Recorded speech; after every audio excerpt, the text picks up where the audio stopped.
There is an endless sea of podcasts about entrepreneurship. Talking about it, but not living it. We live it every day. This is Inside the Wolf's Den, an entrepreneurial journey with Shawn and Joni Wolfswinkle, talking about real estate investing, but also encompassing general subjects in regards to owning small to medium-sized businesses. And of course, all the struggles that business owners must overcome to be successful. This is Inside the Wolf's Den. And this is Shawn and Joni Wolfswinkle. Welcome back to Inside the Wolf's Den with your host, Shawn and Joni Wolfswinkle. We are on episode 82. Today we have a special guest in the house. Our guest is Desmond Dunham. How are you, Desmond?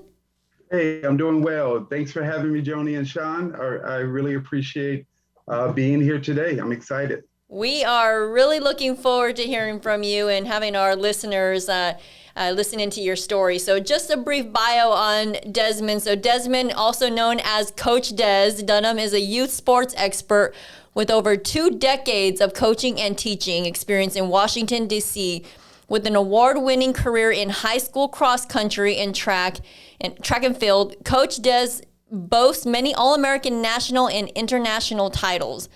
Dunham is an Under Armour running coach and ambassador, the founder of Kids Elite Sports, and a D.C. public school teacher. At the core of his coaching philosophy, he believes that all kids deserve opportunities to excel. He is passionate about helping athletes develop to reach their optimal performance on and off the track. He holds a bachelor's degree from Howard University and a master's degree from Trinity University. Recently, Desmond Dunham wrote the book Running Against the Odds, which he shares his story of coming of age and triumph story about how he overcame odds on and off the track. Desmond, you have an inspirational story here. We've read the book Running Against the Odds, and I'm loving to get into that. And I would like for you to start by kind of going into your story. Yeah, no, thank you. Thank you very much. And yeah, so it all started with going out for my high school cross country team in 9th grade, and that completely changed the trajectory of my life. It was that moment where I really learned that internal fortitude within myself and how not to give up and have that stick-to-itiveness. I also had the opportunity to meet my coach, who became a father figure and just kind of paved the way. And so I just thought it was really neat to also share. As you mentioned, I have over 2 decades of coaching and teaching, and every time I share those life lessons with my students and my athletes about some of my challenges and pitfalls and how I triumphed during those times, they would get super excited. And I'll never forget one young lady over a decade ago who said, "Hey, you need to write a book. This is inspirational, it's motivating, and more people need to hear these stories. More people need this energy and motivation." And so when the pandemic hit, it was the time that, we were trying to figure things out. I had a little bit more flexibility at home, and I just put the pen to the pad, and here we are a year and a half later, and I'm excited that Running Against the Odds is now in the stores. That's awesome. That's great. Yeah, I would love to hear. I know you've had some, because we like to be vulnerable on the show, and because I think it helps listeners relate to, they see the after product, but they don't realize everything that we have gone through to get there. Mm-hmm. So, I mean, start like with some of the challenges maybe you had, growing up or in high school. Because your book, resonates a lot with us because it's very similar to Joni's upbringing and some trouble growing up and some, and overcoming some odds, at a very young age and growing up quickly, I think, than most kids do. So if you want to mind sharing, Yeah. And I can't wait to read Joni's book. So I'm excited about that and see how they match up. But yeah, I mean, it started where I absolutely loved school at an early age. And then I realized that I had some differences than some of my classmates. And around 2nd grade, I was being pulled out of class for a speech impediment. And I was dealing with that. And then shortly after, I started to have some other issues, and that stemmed from having dyslexia.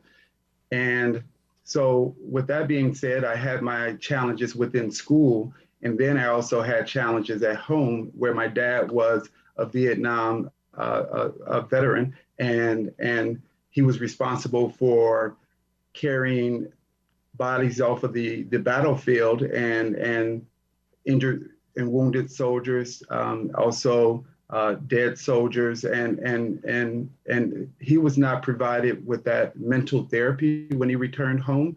And so needless to say that he found other coping mechanisms, and with those coping mechanisms, he started to abuse the use of alcohol. And with that being said, he became a totally different person. And unfortunately, I was not able to rely on him as a dad.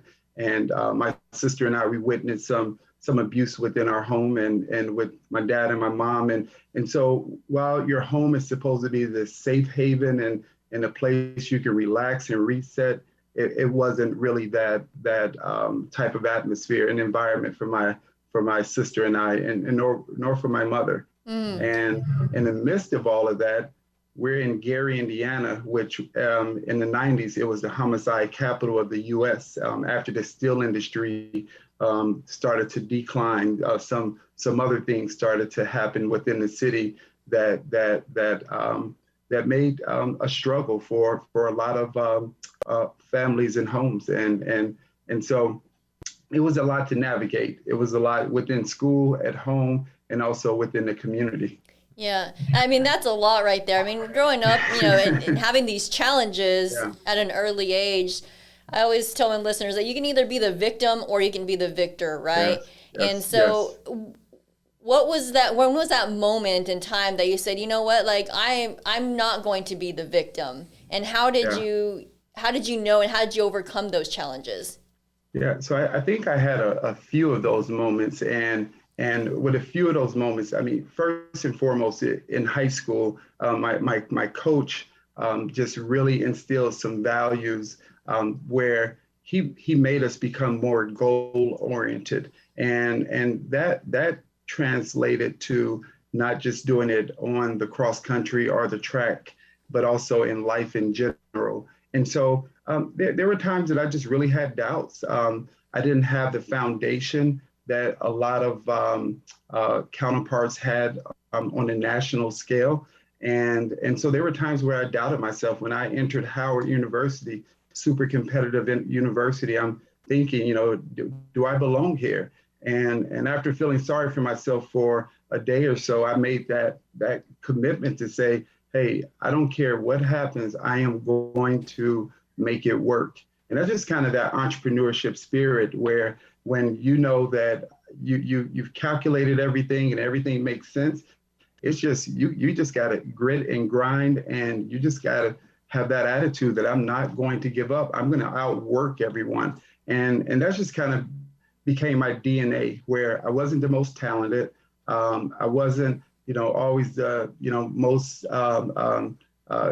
sophisticated or intelligent person in the room. I am simply going to outwork you. And that's not to sell myself short at all. I mean, we have our strengths and weaknesses, but at the end of the day, it's all about how hard do you work to acquire knowledge? How hard do you work on a daily basis? And whether that's, dealing with yourself or dealing with the business, you have to have that type of attitude.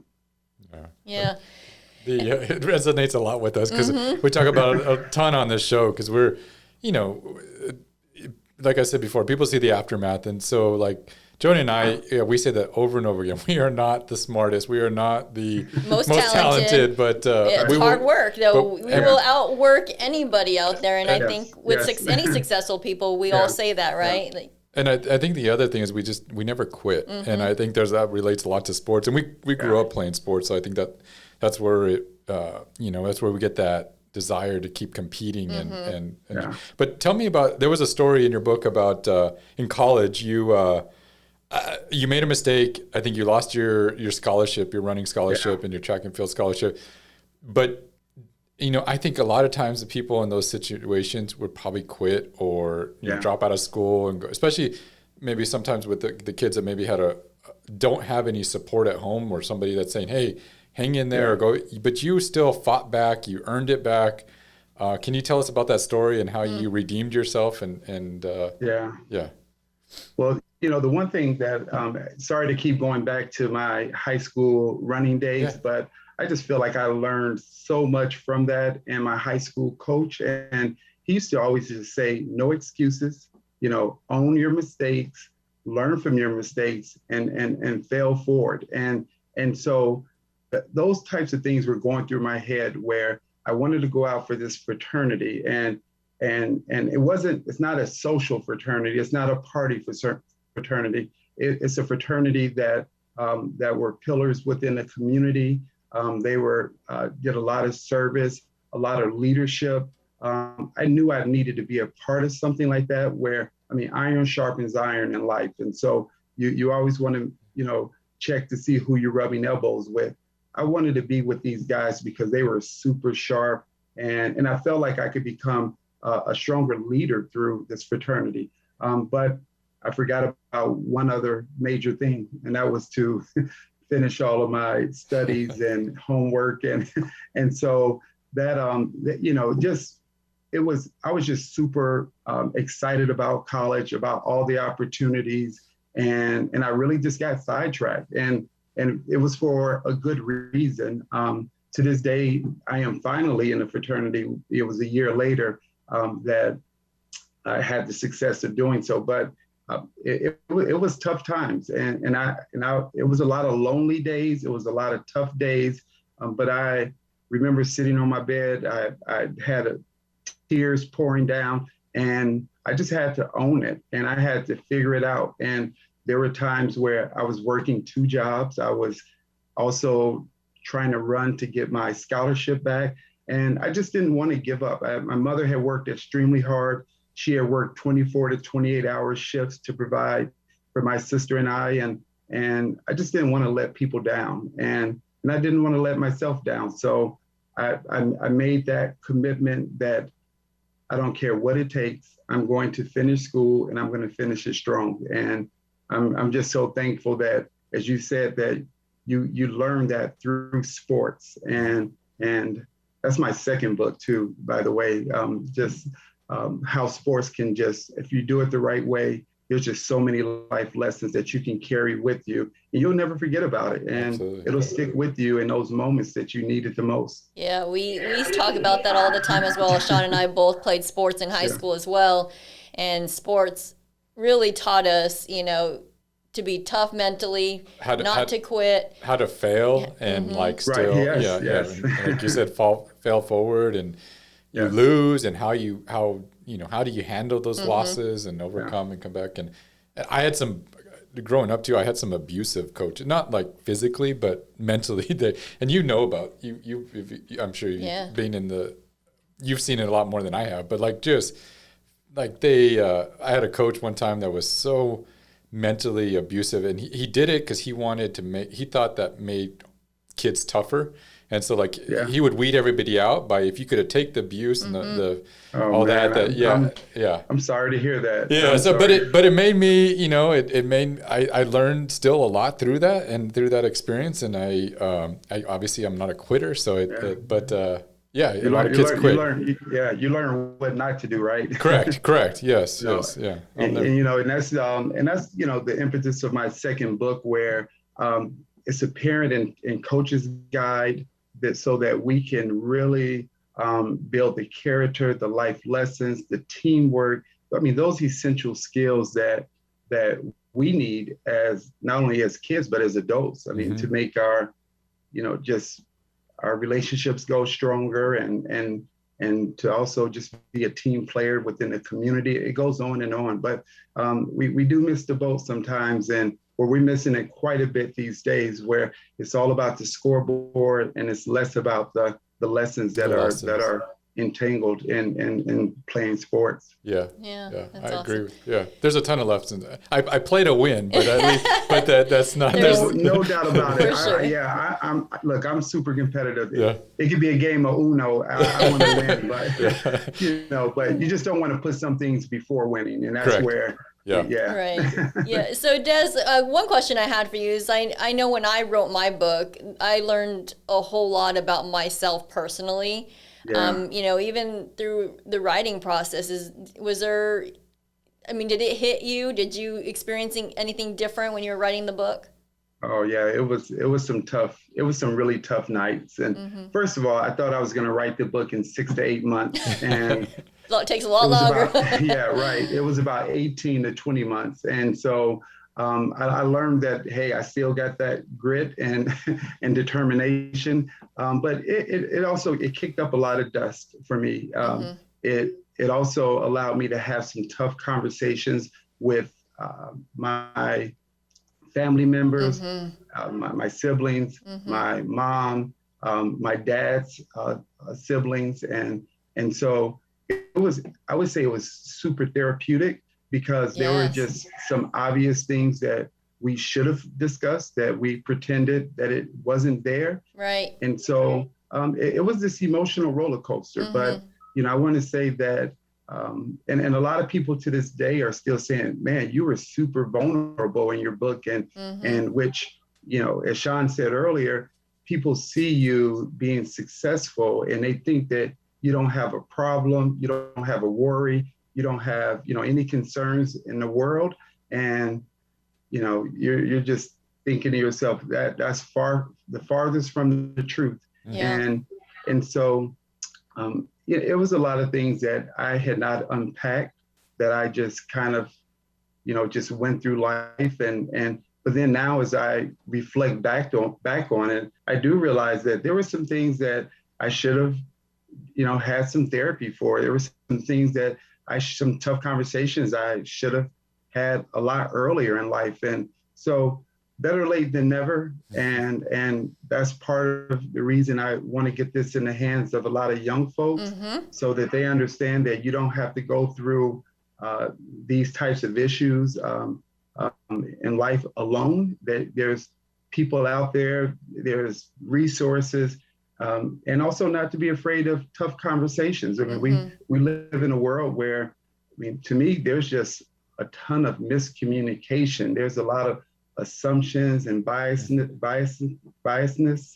that we really just have to put it on the table and address those things. And so that's, my hope, part of my hope for young readers, and also for adults with running against the odds. Yeah, I agree. And I think I give you a lot of credit for putting yourself out there like that. I know for myself as well, it's not easy, to tell your life story, and it's not easy to, put that out there for everybody to see, but it's who we are, right? Yes, and exactly. If we can help somebody out there who's struggling with the same things, I commend you for doing that. Yeah, no, thank you very much. I really appreciate it. I want to go back to another story because I think it kind of talks about your character and all that as well. I enjoyed reading the part where it was you had missed your, and correct me if I'm wrong, if I read that wrong or my memory is wrong, but you missed your high school championship running because of an injury, and then you almost repeated it in college your senior year, right? Yeah. So I actually ran in it injured, and I ended up getting next to last place when I had a great shot at being all Indiana and for the state of Indiana. And so it was a hard pill to swallow, where I'm 100+ places behind where I should have finished. I'm probably 3 minutes slower. I had run with a metatarsal stress fracture in my foot, but to this day, I'm happy that I was able to still compete. I was happy that I was still able to give the effort, and then so you fast forward, and I ended up getting bronchitis. Wow. The 2 weeks before my last collegiate conference championship race. And I mean, it was just such a bummer. And when the doctor told me that, hey, your season is over, you're not racing in college and for this championship, I just couldn't believe it. I was the captain of the team. I had worked and fought hard to get back onto the team. And so again, I toed the line against doctor's orders, and I ended up on the back of an ambulance on a stretcher and ended up developing pneumonia. And so once my coach found out that I was hiding that from him, and my mother found out, I mean, trust me, I heard a lot from them. And during that time, I just wanted to get healthy again. I mean, I just felt like crap, but I still felt good that I just felt like I didn't let my teammates down, and I did the best I could on that given day. And, you know, that's just a lesson in life too, that you got to just do the best with what you have. And sometimes it's going to just be, you know, different levels on different days, but just got to keep trudging forward sometimes.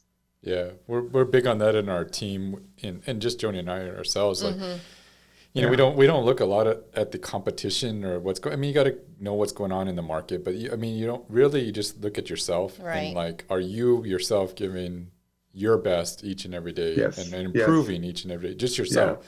Because you'll look up and you'll be miles ahead if you just focus on that. So I was going to just share this because I think Brett will love this. That Brett produces a show here, and you mentioned Invictus by William Henley, I think, in the book, and that's, you were repeating that. I think it's a poem, and so Brett has it above his desk, and so something he reads it. So it's just a small world. Yeah. I knew I liked you, Brett. So. But so it was an awesome. He'll appreciate that. I mean, I'm always thinking I am the master of my fate. I am the captain of my soul, and we all just have to have that control over our own lives. And it reminds me every single day. I have 2 teenagers, and I tell them, make it a great day. And one day, you know, my daughter says, well, what do you mean, make it a great day? And hey, you have the ultimate control over how your day goes. You know, someone may try to screw it up and they may do a great job, but it's up to you if you're going to accept it or deflect it. And that's just life. You know, we're dealt a certain hand, and how we play that hand is super important, whether it's, you know, for ourselves or for our business. We have to make sure that we're, you know, just optimizing that hand that we are dealt. That's awesome. Yeah, that's great.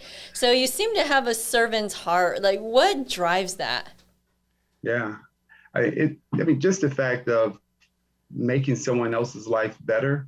I mean, I don't know how someone, you know, can't try to make someone's life better. I mean, you guys are in the real estate business, and it's that same feeling you get when, you know, someone really wants a home and they really have worked hard to try to, you know, to acquire that home, and you're part of that deal. And that's just, I mean, if we, like, the world would be so much better if everyone thought about, how can I help my neighbor? How can I have a business that helps or serve others? And so I'm just super fortunate that I started a tutorial mentorship program that went on steroids, where we ended up having 100+ students at Howard to help to save a local elementary school that lost all of their funding for foreign language and music. And we were able to run those departments. And it was that time where I realized that this is an amazing feeling to help to change someone else's trajectory in life and to give them some opportunities. And just kind of thought I was going to medical school, but I started that teaching, coaching, tutoring, and it's just always, you know, filled my heart. And to this day, I still think the same way, where I want to create, you know, help other people live their passion, live their hopes and dreams. And you know, we're born into this world dreaming and hoping and wanting to live our passions. And somehow we get distracted or we don't have the resources. And And so I want to be that person that can help to make someone else's life better. It's just an amazing feeling. That's great. That's great. Yeah, Helping people find their passions. I love that. Yeah, I commend you for that, because I think your coaches, right, had a big impact on you, and so you know how big of impact you can have on kids growing up and mentoring them. Yeah. What can you share some stories or anything that you've, because I know I've coached our kids, and I know, and they're still young, but I've gotten probably more out of coaching than maybe I've given them at times. I think it goes both ways. Do you have that same feeling, or? So yeah, I definitely will say that having that ability to learn from our young ones, and I definitely have that same feeling when I coach my kids. It was just such a pleasure, where I'm a relationship person, and we have a huge sports camp where we have 4 different sites, and over 1,000 kids during the summer, but I hire close to 100 counselors, and most of these counselors, they want to work for me because of that relationship that I have with them. And so it goes into the business side as well. But in terms of just, being a coach and having that ability to learn from, our athletes, our own kids, I mean, it's just a special experience. And I mean, there's a lot to always gain. It's always a two-way street. And as soon as you think it's only one way and you should be the one, pouring into them, I think that we're missing the boat, and we're definitely missing a major opportunity. Yes. I had a question for you. Can you what overlaps, running to maybe mainstream? What have you learned? What other lessons do you think you have learned from sports and running that maybe parallel with life or business? I know we have a lot of business listeners. Yeah. So I would say that I'll never forget where running this cross country race, and I thought that I was going to be in the top 10, and I worked really hard. I worked harder, just as hard as anyone on my team, and I thought that I was going to make it into the top 10 finishing position. And I ended up getting 75th place in this particular meet, after I thought that I would be again in the top 10. And so I ended up getting this little ribbon that I ended up throwing into the mud, and I was so dejected. And my cross country coach, Chief, ended up coming, and he saw the unsportsmanlike conduct, and he pretty much told me that I got what I deserved, and that I was making matters worse by my attitude and my sportsmanship. And I'm going to cut the story a bit, but I ended up, taking some lessons from Chief after we had a long talk, and I ended up taking that ribbon and I hung it next to my light switch. And so every single day, it motivated me when I turned that light switch on to just work even harder. When I thought that I had nothing else left in the tank, somehow I was doing more core work. I was running more miles. I think I got up close to 100 miles a week for a good amount of my senior year as a result of that ribbon. And with that being said, it's the ribbon and that experience that really shaped and molded me to become a Division I scholarship athlete and to be recruited. It also made me, over a minute faster in cross country. Wow. And so that transcends into everything we do in life.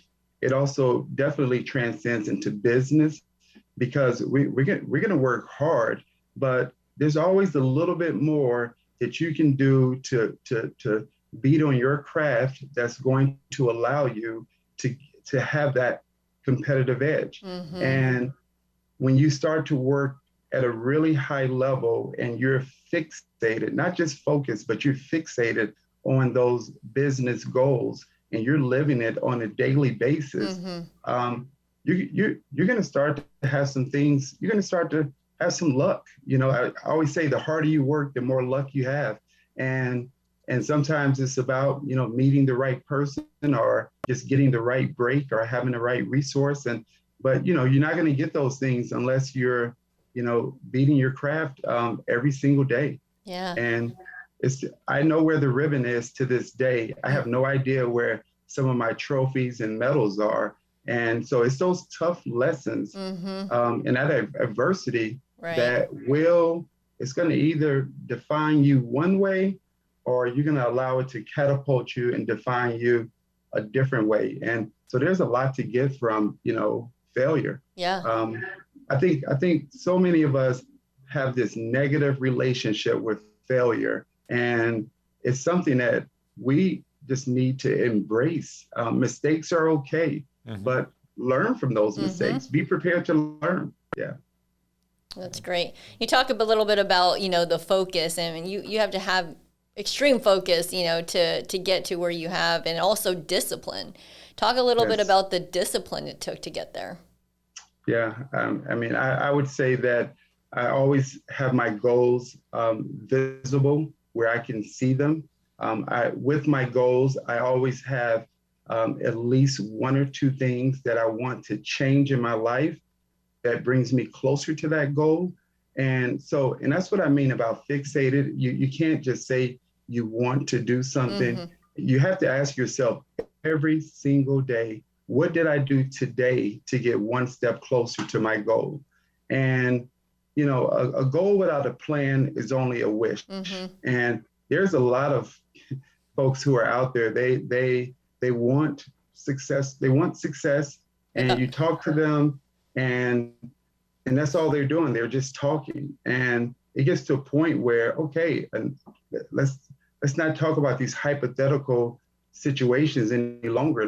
What are we going to do to put one step in front of the other? And I know that it sounds a heck of a lot easier than actually executing it. But you have to ask yourself, what did I do to get one step closer to my goal? It might just be a phone call. It might just be a Google search.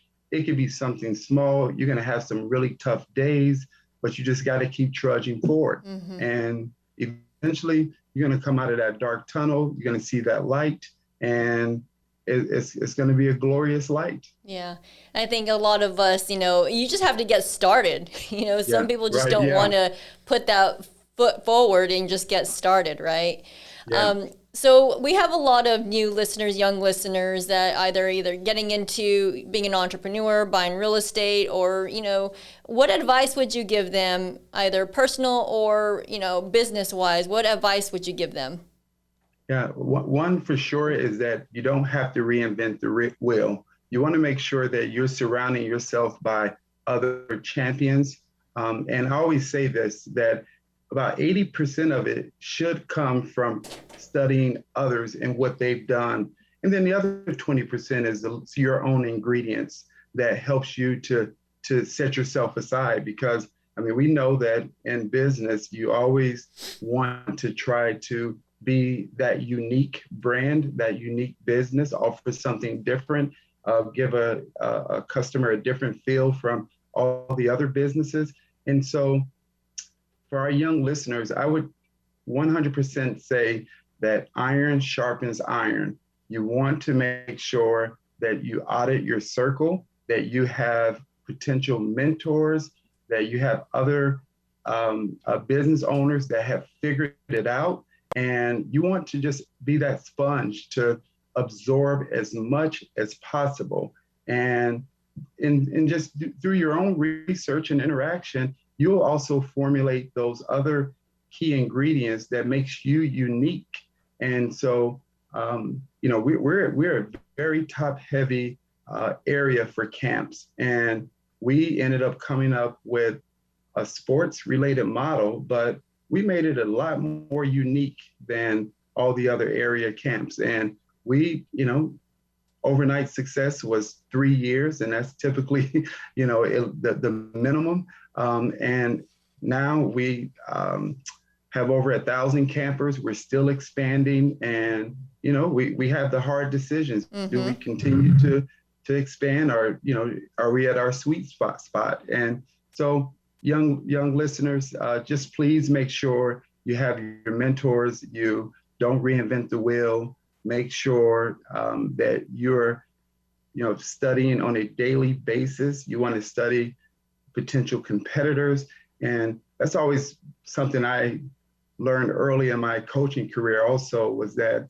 not only did I know my next move, I would know my competitors' next moves. Yeah. And not to compare myself to them, but it always helped me to sharpen my model, my business model, and what I offer to customers. And so that's my advice. That's awesome. Well, thanks for that advice, Coach Des. And I appreciate that. Yes. Yeah, I had a personal question for you real quick though. I heard you still run like 40 miles a week. Is that Yes. accurate? Yeah. Yes. All right. So what? What do you? Go ahead. So I'm not a big runner. I do not. It's not my. I don't enjoy it. So I had two questions for you. I'm gonna ask you two questions. Do you enjoy running? Is it something you just love doing? And then two is, what do you do like all that time? I know you can listen to things. Yeah. I mean that's a lot of time alone, I guess. Yeah. Well, so that's a great question. I have a love-hate relationship with running, to be honest, but I just absolutely love the benefits. And it's just science. And first, it's just great for mental health. Just the release of endorphins, serotonin. You just get so many benefits that helps physically, physiologically, and it just the mental health side of things. So, sometimes my wife, I'll come in cranky and she'll say, hey, you need to go for a run. And because I come back and I'm a different person, and I'm able to shed layers of stress. And so I live a pretty high stress life, but by choice. I love everything I do. And so sleep is probably one of the last things on my list of things to do. But second question was what do you fill your time with? All that time running? Yes. So the cool thing about getting out for a run too is the fact that I can have various playlists, and so depending on the mood that I'm in, it could be anything from Coldplay to Jay-Z. But I have probably over 3,000 songs on my iPod, and so I got my various lists, and it's a time that I actually do the most and the best thinking. Every now and then I'll listen to a podcast or something motivating, but this is the time that I have to myself, and this is uninterrupted time.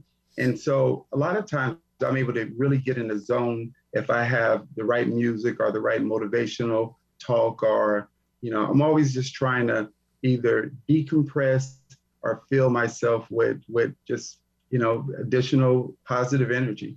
That's awesome. Yeah, thank you for that. Yeah, so you even got some marital advice in there. So I can just tell Joni to go for a run. Go for a run. Well, Desmond, thank you so much. How can our listeners get involved with you?